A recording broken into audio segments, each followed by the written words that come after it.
Rose clutched the small USB flash drive in her grasp, holding on to it tightly with both hands.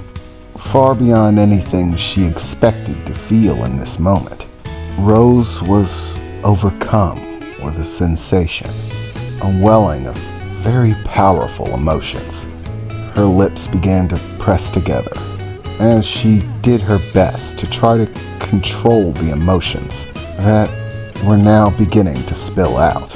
As small teardrops began to fall on her hands, clutching onto the small flash drive.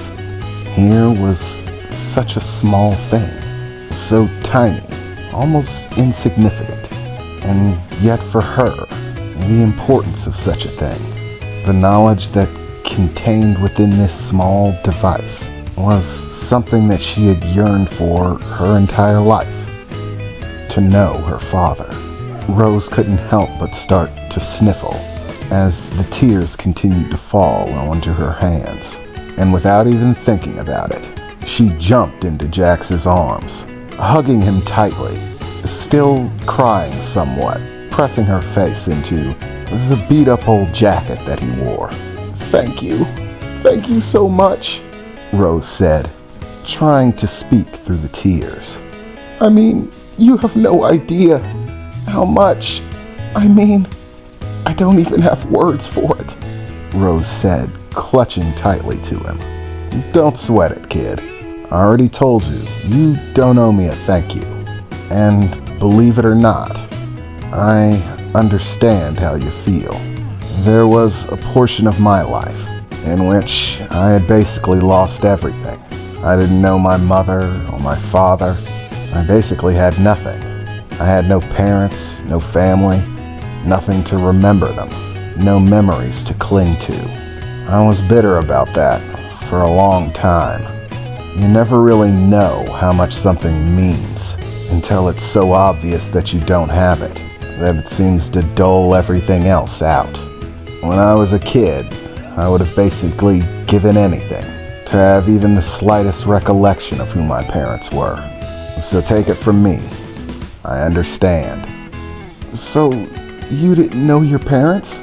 Rose said, as she finally let go of him, trying to wipe away a few tears. "Yeah, it was a troublesome time in my life. I'm not going to go into the details, but let's just say, well, I took a conk on the head, a very hard conk on the head, and, well, I forgot everything, absolutely everything.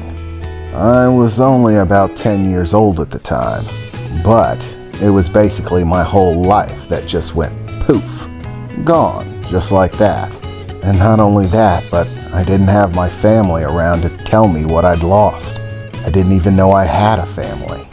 But luckily enough for me, there were some morons stupid enough to drag me along with them." "Hey, I resent that," Emily said, punching him in the shoulder. "I am not a moron. The title of moron solely goes to you." "So, your wife was one of the people who helped you after you lost your memory?"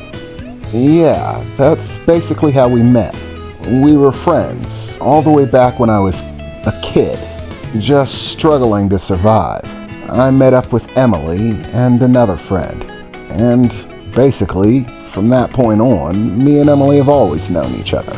And, well, long story short, eventually we ended up together, though that was a process. Let's just say we both had some issues to work through. So it took us a while to get around to actually being together. But never mind that," Jax said. "So, would you like me to keep playing this, or would you like to save it for later? Perhaps watch it alone with your mother?" "No, I want to keep watching," Rose shouted. "Don't turn it off." "Yes, I would like to continue watching as well," Mayrie said, looking towards Jax as she tried to dry tears of her own. And so, for some time, they sat there, watching Jax's memories of her father, Mayrie's love, Rose and her mother cuddled close together, holding on to one another as they watched the video, feeling a sense of joy and togetherness that they had not experienced in a great deal of time, unable to stop themselves from laughing on occasion, as Mayree's description of Rose's father, felt nearly perfect, even in his interactions with Jax, seeming to be, well, basically a clown, trying to pull pranks on even the king of Atlantis, inviting them to have meals alongside him, telling jokes and stories of his adventures on their home world, all of which gave Rose and Mayree a great deal of joy to see. It was actually during one of these meals that Rose's father invited Jax to that an interesting conversation came about. They were sitting outside of Jax's makeshift craft that he seemed to be putting together piece by piece in some sort of slow-going process that didn't seem to be included in the video. There were large jumps in time where memories that didn't concern her father or have him in them were simply not there. But Mayree nor Rose cared, as the video played and her father once again invited Jax to have a meal with him, bringing with him a very large animal, something about the size of an elephant, which astoundingly enough, he carried in on his shoulders, dropping to the ground that hulking beast. Though it was the size of an elephant, it seemed much different. A large creature with fur and fangs, but also hooves and horns. A creature which he called a boarfall. The impact of the creature as it hit the ground seemed to shake everything nearby, at least in the video, as Jax's view had a bit of a shake to it the moment it hit. It was after they got done preparing this large beast and creating a large fire to cook it over that the conversation began in true form. So, Jax, I was remembering, back when we first met, when I just showed up, you said something that kind of got me interested. I've been meaning to bring it up again, but I got kind of caught up with my stories. I do that. Nothing's better than an adventure. Going somewhere you've never been. Doing things you've never done. In places you've never seen. But what you were talking about sounded like it might have, well, some importance to it. I don't like to take life too seriously, but that doesn't make me a fool. So, I was wondering if you could tell me about those things you were talking about. You said there was something called an endure. What is that exactly? And why exactly did you need to discuss it with my people? Jax's viewpoint looked over to my father, to Rose's father. Well, I hate to be the bearer of bad news, but the endure, well, they're just trouble. The worst kind. Basically, they're gonna be the end of everything. Wow, that sounds dramatic, Rose's father replied. Paramus, this isn't a joke. I know you like to take things easy, but this is dead serious. I'm not being dramatic in the slightest. Their intention is to be the end of everything. That's their goal. Suddenly, the smile on Paramus's face faded away. What do you mean, the end of everything? I mean exactly that. The Endure are not a race or a planet. They're more like a virus. A virus spurned by a single objective, a goal, for which they will do absolutely anything to achieve. Their methodology is very simple and straight to the point. They consume everything, bringing it into the fold and making it part of them. The Endure make their way to star systems one by one. And once they do, they conquer them. But not in the way that people normally think of a conquering army. They don't enslave you, put you in chains and make you work, or kill you off and just take what's yours. No, the Endure consume you. Not in the way of eating either. No, that would be more like an animal. No, the Endure consume you into themselves. Once they conquer you, any survivors of that race undergo a process. In this process, the Endure basically wipe away everything that you are. Your hopes, your dreams, your memories, your life, your loves, your hates. They turn you into a blank slate. Nothing but a pile of meat with no consciousness to it. What happens to your consciousness? Well, that's a different story. The truth is, I wish I knew. I wish I could give you a clear answer. But there are too many possibilities. And the Endure, well, they're a tough egg to crack.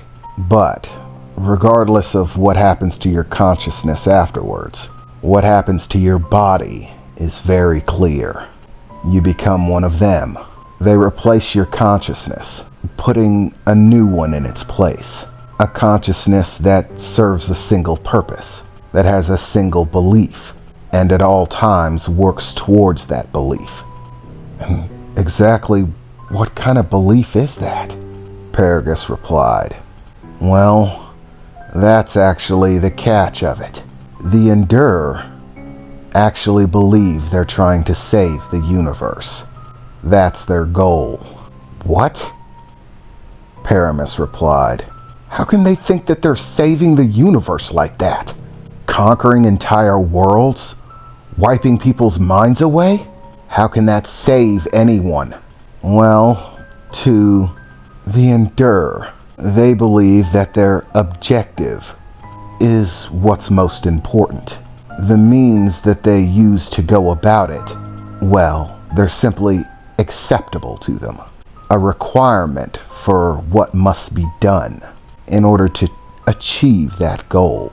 How the hell is that supposed to save anyone? He replied, beginning to grow furious, an angry expression on his face as he stood up from the log he was sitting on in front of the fire. That seems like nonsense. You can't save the universe by destroying it. Well, they believe they can. In fact, I actually know what their plan is. It's not a secret. In fact, the most utterly terrifying thing about all of it is that they're actually right. Not completely, not in any sort of moral sense, but in terms of absolute certainty. Eventually, the universe itself will end. What? What are you saying?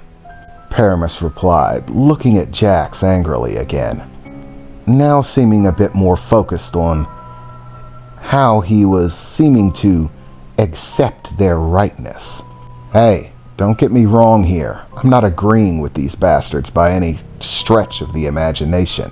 What they're doing is outright wrong, and they need to be stopped. I'm only saying that their end goal, well, it is possible. It's a very real thing that can really be done. I've seen the schematics. It works. What works? What can be done?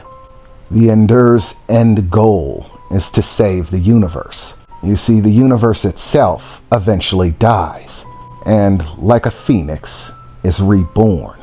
This isn't even the first iteration of this universe.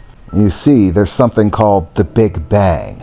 You see, the entire universe and everything in it used to simply be one massive spot, one core of all existent matter.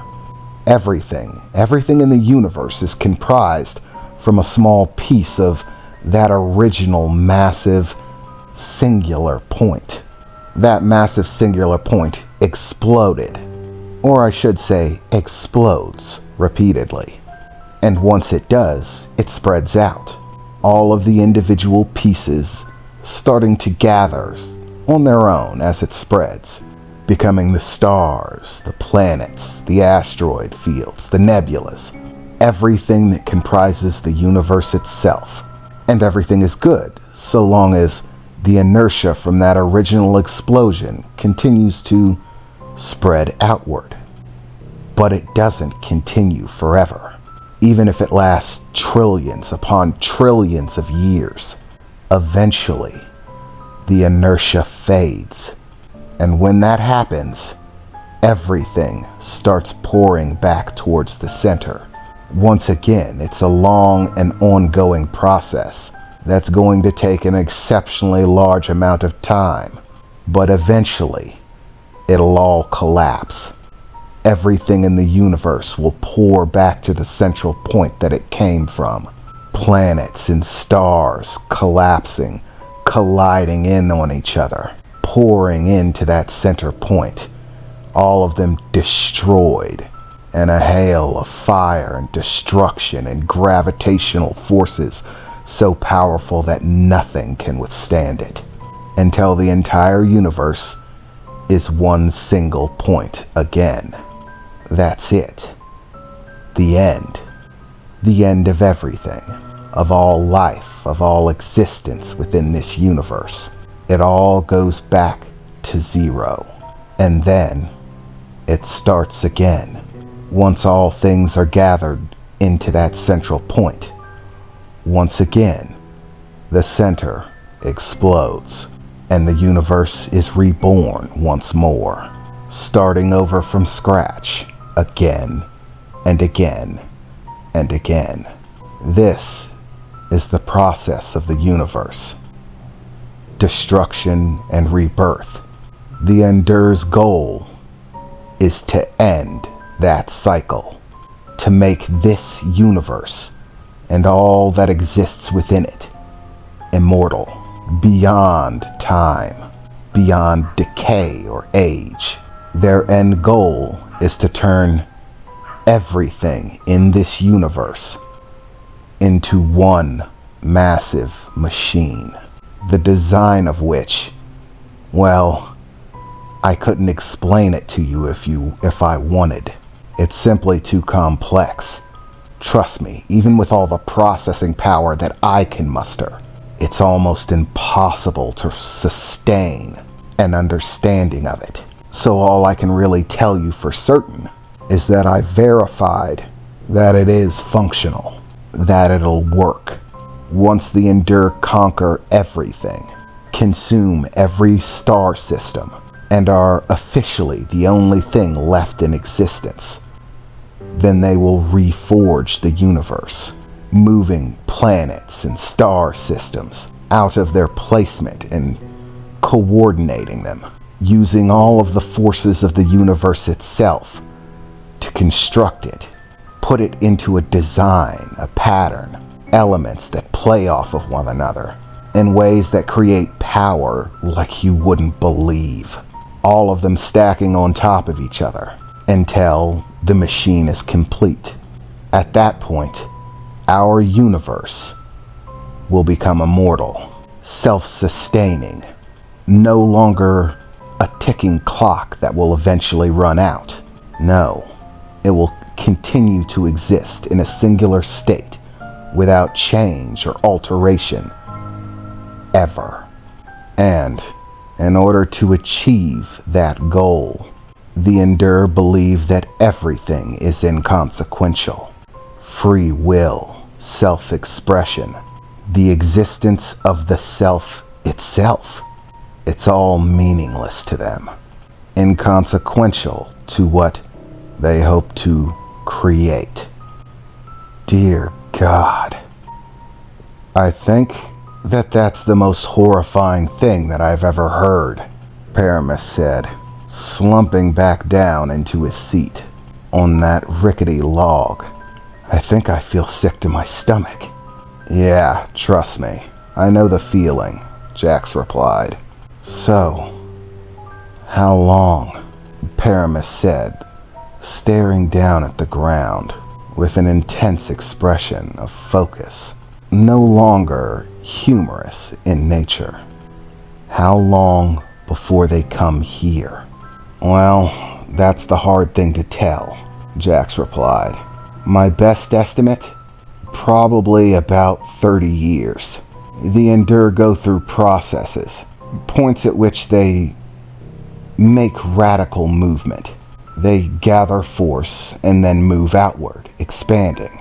Then, once they've conquered a sufficient amount, they remain dormant for a short time, once again beginning to convert everything that they conquered, gathering resources from the planets that they consume, building greater forces, larger armies, replacing what they lost and increasing their strength. And then, once this process is complete, they begin their outward spread again. The section of space that they've already conquered is massive, larger than any other known race or even community of races that I know of. Even all of them together barely hold a candle to it. So, I've been trying my best to establish relationships with developed worlds, tell people of the Endure, of their goals, of the danger. But surprise, surprise, wouldn't you know it? People are stubborn, regardless of what planet they come from, and everyone always wants something. Living beings are by their nature selfish. They concern themselves with their own problems, their own race, their own world, and refuse to trust anyone enough to cooperate with them. So forging alliances has been a troublesome task. Even with the Endure floating overhead, it's still been a massive problem.